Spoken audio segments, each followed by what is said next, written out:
자, 신년 첫 주 예배 자리에 올라오신 분들을 주의 사랑으로 환영하고 축복합니다. 오늘 본문은 출애굽기 20장 1절부터 17절까지 있는 말씀, 저와 여러분이 한 절씩 교독하도록 하겠습니다. 제가 먼저 출애굽기 20장 1절부터 읽도록 하겠습니다. 하나님이 이 모든 말씀으로 말씀하여 이르시되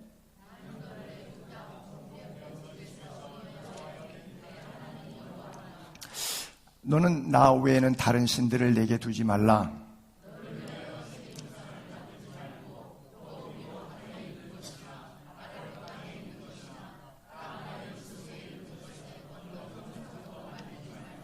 그것들에게 절하지 말며 그것들을 섬기지 말라.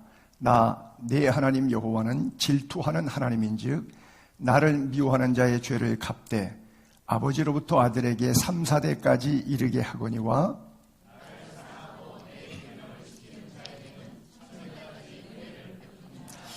나는 내 하나님 여호와의 이름을 망령되게 부르지 말라. 너는 내 하나님 여호와의 이름을 망령되게 부르지 말라. 여호와는 그의 이름을 망령되게 부르는 자를 죄 없다 하지 아니하리라. 엿새 동안은 힘써 내 모든 일을 행할 것이나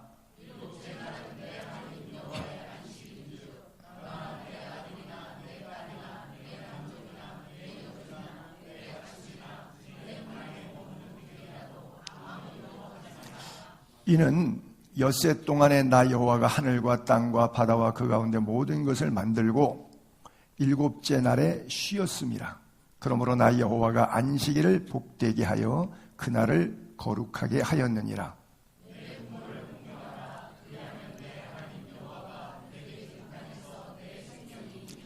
살인하지 말라. 도둑질하지 말라. 다 같이 내 이웃의 집을 탐내지 말라. 내 이웃의 아내나 그의 남종이나 그의 여종이나 그의 소나 그의 낙이나 무릇 내 이웃의 소유를 탐내지 말라. 아멘. 신년 복도부터 큰 주변 국가에 지진이 나서 사람이 죽고, 우크라이나에서도 계속 사람이 죽고 있고, 가자 지구에서도 사람이 계속 죽고 있고, 크고 작은 일들이 정치인이 테러를 당하기도 하고, 우리 국내 뉴스는 또 시작이 된 겁니다. 해 아래 새 것이 없듯이 늘 여전히 그런 나날들이 우리들의 나날이에요. 저는 지난 연말에 주기도문 강해를 한 두세 달에 걸쳐서 하고, 이번 금년 신년 초에 11주 동안 10계명을 강해하려고 그래요. 기독교인의 3요소는 아니지만 우리가 믿음, 소망, 사랑 이런 얘기하듯이 구약의 10계명, 신약의 주기도문, 그리고 사도들에 의해서 공동체 고백이 이루어졌던 사도신경, 이 세 가지는 신앙생활의 기본기다 생각해요. 어떤 종목의 스포츠를 하던 구보를 하죠. 달리기를 하죠.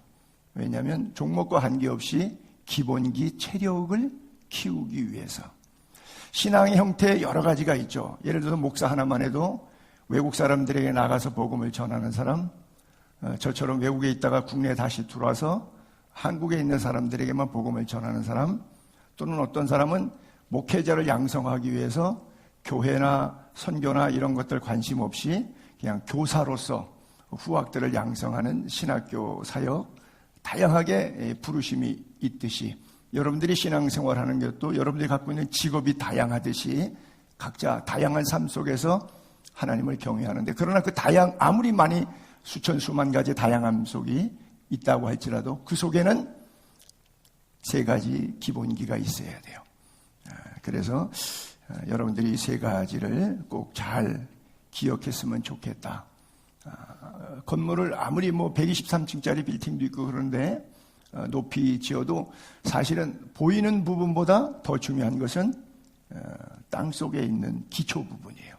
나무도 마찬가지고 뿌리가 썩으면 자라면서 잎도 썩어가고 열매도 다 썩은 열매만 맺히고 안 맺히죠. 근데 실제로 보이는 것은 보이는 부분과 안 보이는 부분 속에서 더 중요한 것은 안 보이는 부분이에요. 그런 의미에서 여러분들이 신앙의 어떤 세 가지 요소를 좀 다 암송하면 좋겠다. 근데 주기도문은 늘 외우다 보니까 자동 암송이 되죠. 사도신경하고 예배 때마다 외우다 보니까. 근데 십계명은 암송을 하는데 초대교회는 이것을 다 암송을 했어요. 저도 다 암송하는데 제가 모태신앙이니까 아버지가 목사님이었으니까 이렇게 쭉 자라는 가운데 어렸을 때 당연히 썬데이 스쿨에서 이걸 외웠어요. 근데 지금은 썬데이 스쿨에서도 안 외우고 여러분처럼 성인이 돼서 예수 믿게 된 사람들은 거의 십계명 강해를 들어볼 경우가 없어요. 왜냐하면 불편하니까. 그렇죠? 여기 다 걸리거든요. 목사도 자신도 걸리고 성도도 걸리니까 이거 제치고 하는 거예요. 그러니까 뿌리가 기본이 없이 기복신앙만 우리가 이제 화려하고 번창해서 그저 교회 규모 크면 되고 사람 많이 모이면 되고 돈만 많으면 재밌는 일들이 굉장히 많은 거예요. 그렇죠? 돈 갖고 할 수 있는 것들이 너무너무 재밌는 게 많잖아. 사람 많이 모이고 돈 많이면 신앙생활 사실은 신앙생활이 아닌데 그것을 신앙생활이라 그러면서 재밌게 하는 경우들이 많이 있죠. 그래서 여러분들이 다른 그 무엇보다도 기본기에 좀 충실했으면 좋겠다. 근데 오늘 이제 강의 시작되는 십계명은 10가지밖에 안 돼서 다행이에요. 그렇죠? 우리가 시험 보면 시험 문항이 많잖아요. 근데 우리 기독교인들은 10가지 문항만 밖에 없어요. 그렇죠? 그래서 시험 다른 것보다 좀 쉽지 않을까 생각해요. 어쨌든 오늘 본문에 애굽에서 430년 동안 노예 생활하던 백성들에게 출애굽해서 시내산 광야에서 이 메시지를 하나님께서 주셨어요. 그러면서 첫 절에 이렇게 말씀하시는데 하나님이 이 모든 말씀으로 말씀하여 이르시되 모든 말씀으로 말씀하여 이르시되 모든 말씀으로 말씀했다. 강조법, 열거법, 반복법이죠. 이 뭐예요? 중요하다. 내가 말한다. 또 말한다. 중요하다. 이 뜻이에요. 왜 우리가 십계명을 공부해야 되느냐? 하나님이 공부하라고 말씀을 강조하셨기 때문에. 근데 주신 상황이 십계명이 어떤 상황에서 줬냐? 예수 믿기 전에 준 게 아니라 예수 믿고 구원 받은 다음에 준 거예요. 애굽에서 노예 생활할 때 준 게 아니라 10번째 재앙, 죽음의 문을 유월절을 넘어서 홍해바다를 건너서 바울이 표현한 것처럼 홍해 가운데서 다 세례를 받아서 완전히 신자의 삶으로 옮겨진 다음에 준 거예요. 예수 믿기 전에 이게 지키면 구원 받을 거야가 아니라 구원 다 받은 사람에게 성민법, 거룩한 백성이 살아가는 법, 너희들이 이제 내가 공짜로 구원해 줬으니까 공짜에 대한 페이를 하나씩 하는 삶을 살아라. 그래서 10가지 계명을 구원받은 이후에 준 거예요. 그렇다면 하나님이 죄악 가운데 방치되어 있는 우리들에게도 공짜로 구원해 주셨는데 공짜로 구원받은 우리에게 힘들게 하실까요? 안 그러면 더 복되게 하실까요? 이것만 생각하시면 돼요. 비참하게 죽어도 상관없는 아주 나쁜 놈들이었는데 요거를 하나님이 사랑으로 다 용서해서 공짜로 구원해 줬어요. 그러면 이제는 너 좀 비참해봐라. 그러고 하나님이 저주와 책망을 하실까요? 안 그러면 더 잘되기로, 더 평안한 복음 쪽으로 우리를 이끄실까요? 그렇다면 십계명은 왜 주셨는지 결론적으로 우리가 이해할 수 있는 거예요. 근데 많은 사람들이 십계명에 대해서 율법적으로 억어당하는, 하나님이 우리를 자꾸 이래라 저래라 끌고 가는, 그래서 너무 지키는 것이 힘들기 때문에 목사도 설교 안 하고 성도들도 듣기 불편하고, 그래서 성경책에 있지만 이거를 떼어내는, 다 남의 교단을 얘기해서 좀 미안하지만 천주교단 같은 경우는 십계명이 9계명이잖아요. 왜? 두 번째 계명이 나 외에 다른 신을 섬기지 말라 그러면서 어떤 우상을 만들지 말도록 했는데 마리아상을 해놓고 마리아에서 흠모하잖아요. 그 앞에 무릎 꿇고. 그러니까 그 자세가 조금 분위기가 어정쩡한 거예요. 그래서 10계명, 2계명을 살며시 뺐어요. 캐톨릭 성경이 공동 번역의 출애굽기 20장에는 있는데도 불구하고 성경이나 찬송가의 앞부분, 뒷부분 표지에 사도신경 10계명 이렇게 나오는데 기도문에 보게 되면 거기에는 9계명밖에 없어요. 2계명이 없어요. 근데 무슨 9계명이라고 그래야지 왜 10계명이라 그러느냐? 10번째 계명을 기니까 그것을 늘려놨어요. 내 이웃의 것을 탐내지 말라. 그리고 부차적 설명이 있어요. 내 이웃의 아내나 그의 남종이나 그의 여종이나 그의 소나 그의 낙이나 물론 내 이웃의 소유를 탐하지 말라. 이렇게 길게 써 있으니까 요거를 반토막을 내가지고 하나씩 올려놨어요. 그래서 개수는 10개를 맞춰놨는데 천주교 10계명은 9계명이에요. 2계명이 없어요. 즉 그만큼 불편하다는 겁니다. 10계명에 대해서 얘기한다는 것은 그리고 우리가 너무 쉽게 은혜를 값싸게 받고 살다가 보니까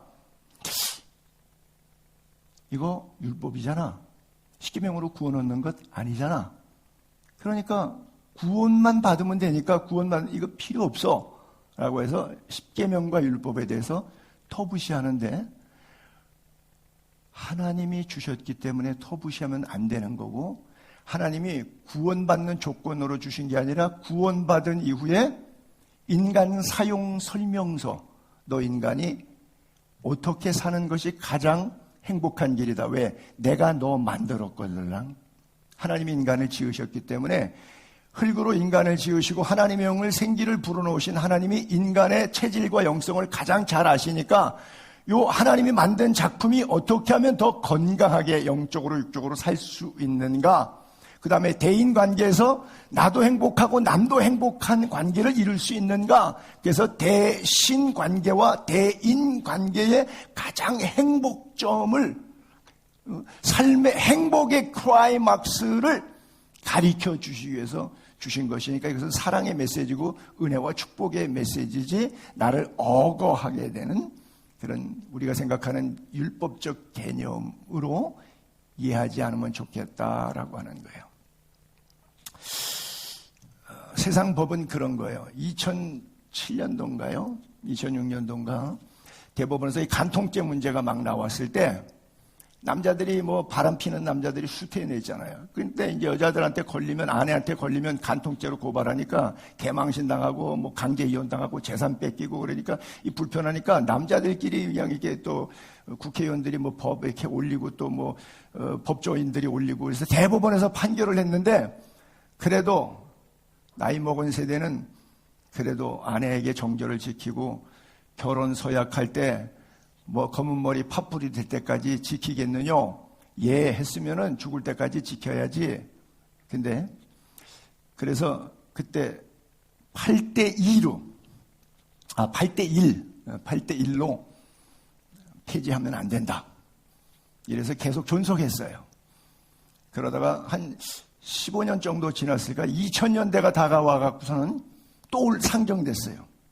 맞고 맞았는데 한 4, 5년 전에 또 상정돼가지고 그때는 7대2로 폐지 됐어요. 지금 뭐 다 아시는 내용이잖아요.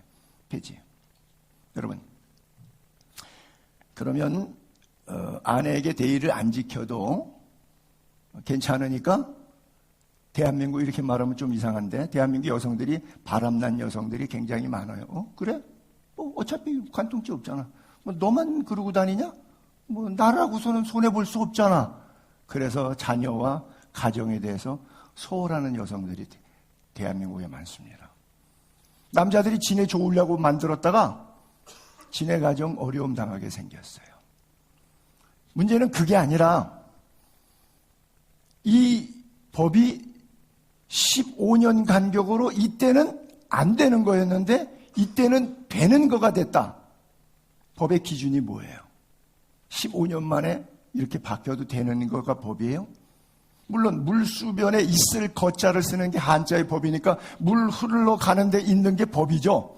누가 만들었는지 법법자를 참 잘 만들었어요. 이것도 중국 글자는 상형 문자인데 참 잘 만들었어요. 법이 그래요. 물수변에 있을 것자예요. 물 흘러가는 데 있으면 되니까 오늘은 물이 여기고 강물이 내일이 저기 있으니까 마음대로 가야 돼요. 하나님의 법은 그렇지 않습니다. 하나님의 법은 그렇지 않아요. 동서고금을 막론하고 남녀노소를 막론하고 어디에 가든지 동일한 잣대로 살아있어야 됩니다. 그래서 우리의 신앙의 기본기는 물질 때문에 사람 때문에 환경 때문에 나라가 바뀌었다고 해서 움직이거나 흔들리면 여러분의 법의 기준이지 하나님이 여러분의 인생의 기준이 아니기 때문에 그래요. 우리는 하나님이 나의 삶의 기준이 되어야 합니다. 언제 어디서나 누구와 무엇을 하든지 하나님의 말씀이 여러분들의 삶의 기준이 될 수 있기를 바랍니다. 그래서 여러분들이 십계명을 우리 1년 동안의 여유를 드릴 테니까 다 암송하시기 바랍니다. 그리고 하루에 한 번씩 입으로 읊조리세요. 그래서 여러분들이 몸에 체득화시킬 수 있게 되기를 바랍니다. 이거를 왜 언제부터 안 가리키는지 모르겠는데 이제 한국교회 주일학교에서 안 가리키기 시작했어요. 그리고 하나님이 모든 말씀으로 말씀하여 이루셨다 했기 때문에 하나님께서 우리에게 자자손손 이것을 이어서 지키도록 말씀하세요. 이는 곧 너희 하나님 여호와께서 너희에게 가르치라고 명령하신 명령과 규례와 법도라 그랬어요. 너희가 건너가서 차지할 땅에서 이렇게 살아야 된다. 이제 6월절 홍해 건넜으니까 요단강 건너가면 이제 하나님이 약속하신 땅에서는 천국 시민답게 이렇게 살아야 된다. 그리고 여호와께서 너에게 가르치라고 명령하신 명령, 규례 법도다. 왜냐? 2절에 너와 내 아들과 내 손자들이 자자손손 가르치는 거예요. 평생 내 하나님 여호와 첫째 경외하다. 경외라고 하는 것은 사랑이라는 의미와 두려움이라는 단어가 공존되어 있는 상태를 경외라고 해요. 그 다음에 두 번째, 내가 너에게 명한 그 모든 규례와 명령을 지키라 그랬어요. 하나님 성경 말씀대로 순종하며 사시는 거예요. 그러면 어떻게 되냐? 왜 그래야 되느냐 하는 것이 파란색이죠. 너의 인생길이 70이든 80이든 100년이든 내가 사는 날 동안 긴 장자의 오렐 구자, 하나님의 은혜로 장구하게. 성경에 장구라고 하는 단어가 나올 때 이것은 어떤 의미냐면요, 마지막까지 건강하게 사는 거예요. 좀 이렇게 표현해 볼게요. 속되게. 요양병원에서 기저귀 차고 누워서 5년 10년 계속 이렇게 사는 삶은 의미가 없는데, 내 손으로 밥 먹고 내 발로 화장실 갈 수 있게 사는 것을 장구하는 삶이라 그래요. 나는 사랑하는 예수의 교회 모든 지체들이 이러한 장구한 축복을 받기를 바랍니다. 제가 그런 얘기 한번 했죠. 손가락 잘린 다음에 9일 동안 병원에 누워서 3일 동안은 절대 일어나면 안 된다고 했을 때, 그래서 제가 화장실을 안 가려고 3일을 참았잖아요. 도저히 안 되겠다. 내 자존심상 이거는 안 된다. 그래서 의사도 간호사도 전부 다 독한 놈이라고 속으로 욕은 했겠지만, 어쨌든 그때 제가 하나 깨달은 것이, 사람의 힘으로는 안 되는 거지만, 누워서 기저귀 차기 전에 빨리 하나님 나라 가야 되겠다. 제가 마음으로 다짐을 했어요. 참 누워 있다 보니까 별걸 다 배워요. 모쪼록 여러분들에게 하나님께서 건강의 은혜를 주시기를 축복합니다. 그리고 이 십계명은 그냥 암송하고 외우고 알고 있는 게 아니라 행동으로 옮기는 거예요. 자, 알고 있는 사람을 한번 이렇게 예수님께서 길 가실 때 한 사람이 달려와서 꿇어앉아 묻습니다. 선한 선생님, 내가 무엇하여 영생을 얻으리까? 그러니까 예수님이 십계명 얘기를 갑자기 느닷없이 하세요. 살인하지 말라, 간음하지 말라, 도둑질하지 말라, 거짓 증언하지 말라, 속여 뺏지 말라, 부모 공경해라, 이렇게 하니까 이 친구가 그거 나 어렸을 때부터 다 지켰는데요. 굉장히 떳떳하게 말했어요. 그랬더니 예수님께서 보시고 사랑하사, 예수님께서 보셨다는 얘기는 그 청년의 뭘 보셨냐면 지금 몇 살인지 몰라도 그 나이, 태어나서 그 나이까지의 생애를 스캔하셨다는 뜻입니다. 주님이 지금 제 나이 때까지 태어나서 스캔을 못 하시는 분이실까요? 하시죠. 저를 평가할 때 오늘 지금 여기 서서 설교하는 이 시간에 나를 평가하는 것이 아니라 이 설교는 주둥이로 가짜로 위선으로 말잔치로 할 수는 있어요. 근데 주님이 여러분들이 보시는 뷰트는 그 포인트로 보이고 들려요. 근데 주님은 나를 보실 때 그렇게 보시지 않습니다. 태어나서 지금까지를 스캔을 하십니다. 주님이 이 형제를 보신 거예요. 왜? 자기가 계명 다 지켰다, 뭐 살인 안 했고 간음 안 했고 도둑질 안 했고 이거 다 지켰다 그러니까 주님이 스캔을 하신 거예요. 그러면서 우리는 스캔하면은 거기서 뭐를 할 잡죠? 핀셋으로 죄악만 적발해내죠. 왜 스캔하죠? 적발하려고 스캔하죠. 근데 주님은 스캔해서 지워주시려고, 덮어주시려고. 그래서 스캔하시는 거예요. 사랑하사, 보시고 사랑하사. 이르시되 내가 아직도 한 가지 부족한 것이 있는데 가서 내게 있는 것을 다 팔아 가난한 자들에게 주라. 그리하면 하늘에서 보화가 내게 있으리라. 그리고 너는 나의 제자가 되어다오 그랬어요. 즉 예수 믿는다는 것, 즉 제자 되는다는 것이 뭐가 가장 방해가 되느냐? 율법을 잘 지켰는데도 그 율법을 삶으로 녹여내지 않았기 때문에. 그래서 이 친구는 자기 딴에는 율법을 지킨 것 같았지만 율법을 제대로 지켰으면, 사랑을 제대로 했으면, 왜 그런 말이 있잖아요. 어떤 교회가 그랬더라고요. 자기 교회 4km 반경 내에 밥을 굶고 있는 사람이 있으면 난 예수 믿는 사람이 아니라고. 그 교회는 예수의 교회가 아니라고. 그렇죠? 나의 삶의 영역에 굶고 있고 울고 있고 배고파 있는데 나 혼자 나 살인 안 했어, 나 간음 안 했어, 그것이 율법을 지키고 있는 게 아니라 그러죠. 주님이 말씀하시는 십계명의 정신은 바로 사랑의 정신이에요. 그래서 이렇게 말씀하죠. 바울은 로마 교회 편지할 때 피차 사랑의 빛 외에는 아무에게든지 아무 빛도 지지 말라. 남을 사랑하는 자는 율법을 다 이루었느니라. 이게 뭐예요? 십계명 완성은 남을 사랑하는 데 있어요. 물론 단어의 개념으로도 하나님 사랑, 이웃 사랑, 그렇죠? 간음하지 말라, 살인하지 말라, 도둑질하지 말라, 탐내지 말라 한 것과 그 외 다른 계명이 다 있어도 한마디로 말하면 내 이웃을 네 몸뚱아리처럼 사랑해봐라. 우리가 몸뚱아리 예서 화장품이나 옷이나 나에게 대한 거나 먹는 거나 쓰는 거나 내가 나를 얼마나 끔찍이 아껴요. 내가 남 줄 때, 죄송합니다만 쓰다가 남은 거, 내가 더 이상 안 쓰는 거, 이런 거 주지, 내가 아까워서 나 쓰고 싶은 거, 그거 주는 경우는 거의 없잖아요. 우리 모두 다 마찬가지잖아요. 그렇잖아요. 내 몸처럼 사랑하지는 않잖아요. 잉여 농산물을 나눠줄 뿐이지. 그렇죠? 근데 바로 그거예요. 내 이웃을 너처럼 사랑해봐라. 굉장히 어려운 말씀이죠. 그렇죠? 쓰다 남은 거 줄 수는 있는데 내 것을 주는 거, 나처럼 주는 거, 이 어려운 거예요. 그러니까 율법을 지킨다는 건 뭐냐? 그 말씀 가운데 이게 다 들어있다고 하는 거예요. 그래서 10절에 사랑은 이웃에게 선을 행하는 거예요. 악을 행하지 않습니다. 왜? 사랑 자체가 전체 율법의 완성이니까요. 크게 말하면 613가지의 율법이 있고요. 그것을 농축한 것이 10계명이고 대신 계명의 4가지는 하나님의 사랑, 대인 계명의 6가지는 이웃 사랑, 그리고 하나님 자와 이웃 자를 빼고 남는 단어는 딱 2글자, 사랑만 남는 거예요. 사실 그렇잖아요.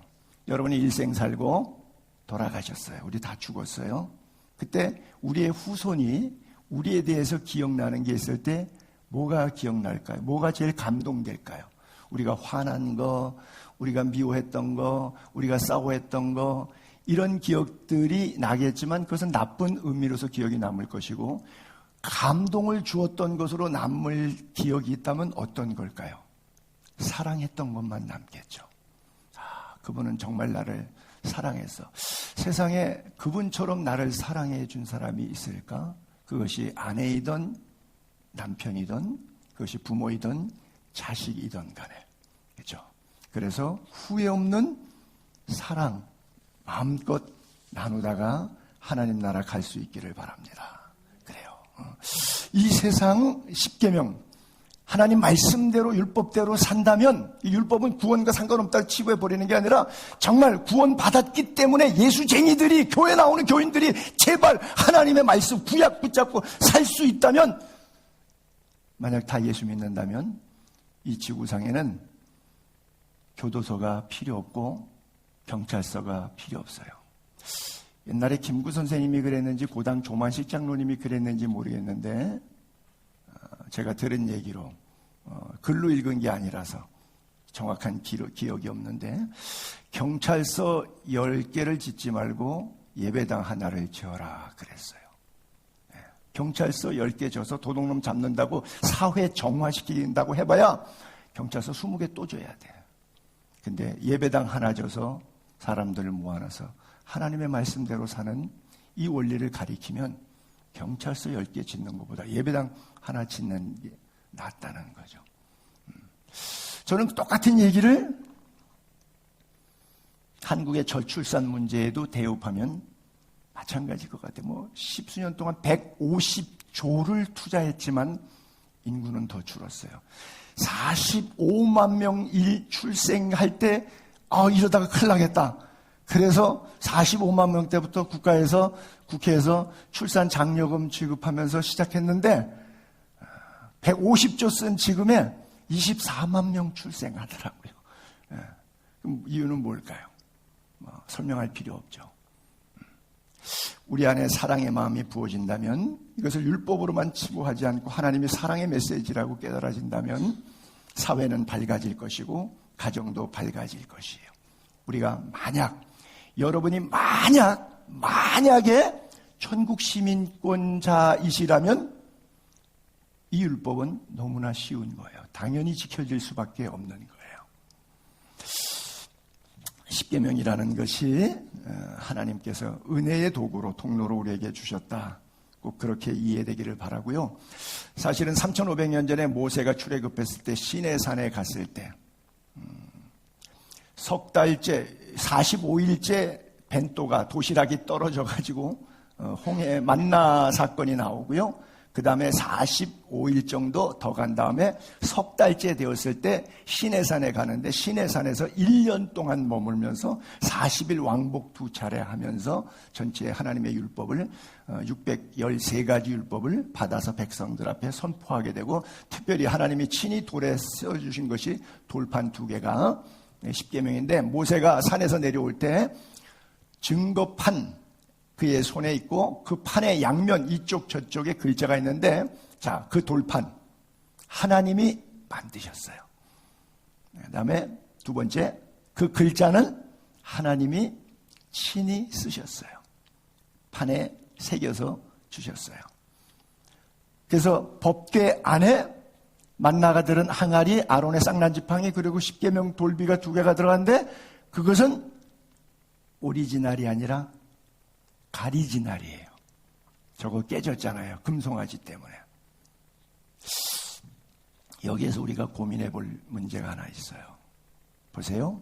하나님은 우리의 사랑의 표현으로 더 복받으라고 앞으로 노예 생활에서 지긋지긋한 440년 노예 생활에서 구원해 준 것도 감사한데, 이제는 진짜 자유, 진리, 행복한 인간 되라고 축복의 메시지를 줬는데, 이 축복의 메시지를 모세는 깨고 백성은 깰 수밖에 없는 자기를 위한 이기적인 금송아지를 하나님으로 예배하는 시대 속에 살고 있어요. 지금 그렇잖아요. 우리가 전도해보고 복음을 증거해보면 금송아지를 각자 섬기고 있는 시대 속에 살아서 말빨이 안 먹히잖아요. 그게 깨진 거예요. 그때 하나님께서 다시 모세에게 불러요. 너 돌판 처음 거 봤지? 똑같이 만들어봐. 깨졌잖아. 네가 깼잖아. 그래서 모세가 돌판 둘 처음 것처럼 깎았어요.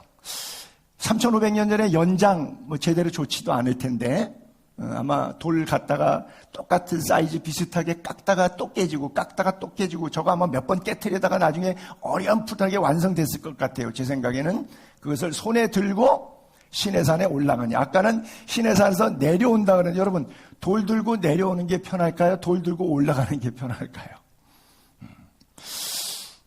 저는 이 대비되는 구절을 읽으면서 내가 혈기는 부리지 말아야겠다. 왜? 모세가 혈기 부려서 깨트리는 바람에 돌 만들어서 들고 올라갔잖아요. 위에서 내려올 때는 하나님이 만들어준 돌이니까 그냥 들고만 내려오면 되는데 이제는 지가 깎아서 지가 들고 올라갔다가 지가 들고 내려와야 되잖아. 얼마나 힘들었을까. 그렇죠? 성경에 세 가지 얘기만 하면 탐심은 우상숭배나 1계명, 2계명 이미 오바죠. 그 다음에 형제를 미워하는 자는 살인하는 자다. 7계명 살인하지 말라, 6계명 살인하지 말라 그랬는데 여기서 틀렸죠. 음욕을 품고 여자를 쳐다만 봐도 이미 간음했다. 7계명 오바죠. 그래서 율법을 통해서 나의 삶을 만들어가는 것이 아니라 이미 안 돼요. 하나님이 은혜로 지킬 수 있는 힘을 주는 거예요. 무슨 얘기냐? 내게 은혜가 없는데 교회에서 들은 풍어는 있어가지고 율법대로 살아보겠다고 하면 안 된다는 얘기예요. 내 힘만 하면 패할 수밖에 없다는 거예요. 하나님이 은혜를 주셔서 은혜가 갖고 있는 파워가 있어요. 힘이 있어요. 그 힘이 나의 언어 생활, 나의 물질 생활, 나의 인간 관계를 견인하고 끌어갈 때 이길 수 있는 거예요. 어차피 10계명도 은혜로 주어진 것이고 그것을 지킬 힘도 은혜로 얻을 수 있는 것이기 때문에 단순 율법이 아니라 은혜 위에 은혜로라 하고 부어질 때 가능하다는 얘기예요. 그래서 율법을 지키기 위해서로도 우리가 은혜의 보좌 앞에 담대히 나아가야 되고 은혜 안에 들어와야 되는 거예요. 그래야 내추럴리 자연스럽게 이것이 10계명을 지키고도 남는 은혜가 우리에게 주어지는 것이지, 그런 은혜가 전혀 없고 드라이한데 성경에 써 있으니까 이거 꼭 지켜야 되고 억지로 지키려고 억지로 주일 성수, 억지로 11조, 억지로 봉사, 너무너무 힘들어요. 너무너무 힘들어요. 그런데 사실은 왜 원리적으로 율법을 지키는 것이 쉬우냐 하면 하나님께서 이렇게 말씀하시죠. 이스라엘아, 내 하나님 여호와께서 너에게 뭘 해달라고 이렇게 요구하지? 내 하나님 여호와 경외해라. 그 다음에 그의 모든 도를 행해라. 그리고 하나님 사랑하고 마음, 뜻 다 해서 하나님을 정말 멋지게 섬겨봐라. 내가 너를 지으신 여호와 하나님이라. 나는 너의 창조자라. 그러면서 하나님을 뜨겁게 한번 사랑해봐라. 왜? 네가 복받는 길이야. 그래서 13절에 오늘 내 행복을 위하여 내게 명하는 여호와의 명령과 규례를 지킬 것이 아니냐 그래요. 결국 누구의 행복이에요? 나의 행복이에요. 이스라엘아, 듣고 삼가 그것을 행하라. 그리하면 내가 복을 받고, 할렐루야, 내가 복 받는 거예요. 말씀을 지키는데 힘들어가 아니라 내가 복 받는 거예요. 내 조상들의 하나님 여호와께서 내게 허락하심과 같이 적과 꿀이 흐르는 땅에서 내가 크게 번성하리라 그래요. 금년 한 해 동안 하나님의 말씀이 여러분들을 은혜 강에 잠기게 해서 자유롭게 유영하시면서 정말 이 하나님의 말씀대로 여러분들이 복을 받고 하나님의 말씀대로 번성할 수 있기를 바랍니다. 그래요. 왜냐하면 모든 게 하나님 거니까. 그렇죠? 나도 하나님 거예요. 이 땅도 하나님 거예요. 우리 눈에 보이는 거 하나님 거 아닌 게 없어요. 하늘과 모든 하늘의 하늘과, 바울이 말했던 셋째 하늘, 3000층, 하늘과 모든 하늘의 하늘, 땅과 그 위에 만물은 본래 내 하나님 여호와께 속한 것이에요. 나를 포함해서 내 눈앞에 펼쳐지는 모든 것들은 하나님의 창조 작품이에요. 그런데 그 하나님께서 기뻐하시고 사랑하시고 택해 주셨다는 거, 할렐루야. 그렇죠? 하나님이 나를 보시고 잠잠히 너를 사랑하시며 그 기쁨을 이기지 못하여 하셔서, 그래서 하나님이 나를 쳐다보니까 나를 기뻐하시고 나를 사랑하시고 나를 선택해 주셨다는 거예요. 이 얼마나 큰 은혜예요. 그래서 나에게 십계명을 주셨다는 거예요. 믿어지세요? 그거하고 그게 뭔 상관이에요, 옵니까? 그래서 그러므로 너희는 육체의 할례가 아니라 마음의 할례를 행하고, 구약 시대는 육체의 할례죠. 근데 지금 이게 구약이에요, 신약이에요? 제가 읽고 있는 신명기가요. 구약 모세오경이에요. 근데 구약에서부터 이렇게 써 있다니까요. 말이 안 되잖아요. 신약에 와서 바울이 베드로가 예수님 말씀하셨으면 그런가 보다, 영적인 의미인가 보다 하지만 모세가 쓰고 있잖아요. 자기 당사자가 할례 받았고, 할례가 얼마나 중요한 걸 아는 신명기 시대에 3500년 전에 아브라함의 후손들이 할례가 머리가 벙벙할 정도로 엄청난 사건인데 마음의 할례를 행하려는 거예요. 다시는 목을 곧게 하지 말라. 목을 곧게 하면 동맥경화가 와서 그래요. 하나님의 말씀, 어떤 종교적 계율 또는 윤리, 도덕 이렇게 생각하지 말고 사는 길, 생명의 길이다 이렇게 믿기를 바랍니다. 그래요. 구원받기 위해서 지켜야 될 법률이 아니라 이미 구원받았기 때문에 우리가 살아가는 삶의 방식을 얘기하는 거예요. 이미 유월절을 건넜고 죽음을 건너왔고 홍해바다를 건너왔기 때문에 하나님께서 이제는 애굽에서처럼 과거의 죄의 옛사람의 성품처럼 살지 말고 새 사람으로 하나님의 백성답게 약속의 땅 가나안 땅 시민답게 살아가야 된다라고 이렇게 살아라. 삶의 인생 매뉴얼을 우리에게 주신 거예요. 그러면서 말씀하시기를 예수님께서 예수님의 계명 하나님의 말씀을 지키는 자라야 예수님을 사랑하는 자다. 왜? 예수님이 은혜를 주셨으니까 그 은혜의 힘으로 말씀이 저절로 지켜지거든요. 그러니까 이게 연관관계에 있어서 하나님의 자녀인 거예요. 나의 계명을 지키는 자라야 나를 사랑하는 자. 나를 사랑하는 자는 내 아버지께 사랑을 받을 것이요. 바로 은혜가 여기는 하나님의 사랑이 부어진 바 되는 것이 바로 이거예요. 나도 그를 사랑하여 그에게 나를 나타내리라 그래요. 우리가 그의 계명을 지키면 이로써 그러므로 우리가 예수 그리스도를 아는 줄을 자동적으로 알게 된다는 거예요. 근데 말은 나 주님에 대해서 알아. 성경 퀴즈 잘 맞춰. 성경 암송 다 잘해. 그를 알아. 교회 내가 몇십 년째 다니고 있어. 잘 알아. 그를 아노라 하는데 성경대로 안 살아. 돈 쓰는 거, 시간 쓰는 거, 언어, 영성 모든 표현이 그의 계명을 지키지 아니하는 자는 겉으로는 예수맨이지만 속으로는 노맨이야. 거짓말하는 자란 말이에요. 왜? 예수 그리스도가 그 속에 있지 않기 때문에 그래요. 누구든지 그의 말씀을 지키는 자는 하나님의 사랑이 참으로 그 속에서 온전하게 되었나니 이로써 우리가 그의 안에 있는 줄을 아노라. 우리가 예수 안에 산다는 것이 내가 지금 안 보이는 예수님 안에 거하고 있다는 것이 우리의 행동 거지와 삶의 반경 내에서 자동적으로 드러나게 된다라고 하는 거예요. 너무나 자연스럽게 나타난다고 하는 것이죠. 그래요. 우리가 어떻게 구원받았느냐? 우리를 인도하여 낸 내 하나님 여호와가 어떤 하나님이냐? 우리의 직전의 모습, 옛사람의 모습.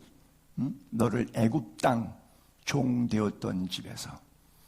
여러분들은 어떻게 구원받으셨나요? 어떤 상태에서 주님을 영접하시게 되셨나요? 430년 종살이 노예 생활이 하던 것처럼 마귀가 시키는 대로 내 인생이 내 것이라고 마음껏 자행자제하면서 내 인생이 내 것인데 왜 당신이 난리야 라고 하면서 내 인생 마음대로 살던 죄의 육체를 불의의 병기로 내어둔 상태에서 말초 신경이 이끄는 대로 물질이 이끄는 대로 상황이 이끄는 대로 환경이 이끄는 대로 아무렇게나 내 인생이 내 건데 내가 알아서 할 거니까 페널티도 내가 받을 테니까 신경 쓰지 마라고 생각하면서 마음껏 살아왔던 내 인생.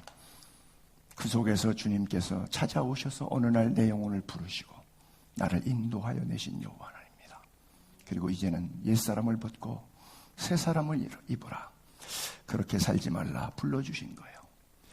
우리가 생각할 때는 모세가 40년 동안 바로의 왕의 아들로서 있을 때 민족의 지도자 역할을 하기가 쉬울 것 같은데 하나님은 그때는 안 있으시고 40년 동안 먼지 뽀삭한 광야에 신발도 옷도 제대로 되지 못한 나무 토막 지팽이 하나 끌고 양똥 뒤쫓아 다니면서 40년 동안 40나이에서 80으로 할아버지로 늙어버릴 만큼 신이 무력해진 다음에 떨기나무 가운데에 부르시면서 내가 선 곳은 거룩한 땅이니 내 발의 신을 벗으라 말씀하시면서 그에게 지도자로 세우십니다.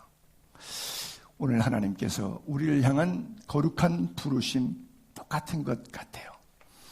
떨기나무에서 모세야 모세야 부르셨던 하나님께서 이 시간 영삼아 영삼아 여러분들 각자의 이름을 불러주셔서 우리가 서 있는 땅이 얼마나 거룩한 땅이고 내가 선택해서 신앙 안에서 걷기로 결정했던 이 신앙의 길이 얼마나 영광스럽고 거룩하고 복된 길인지 하나님의 음성을 통해서 직접 체험하는 은혜가 있기를 바랍니다.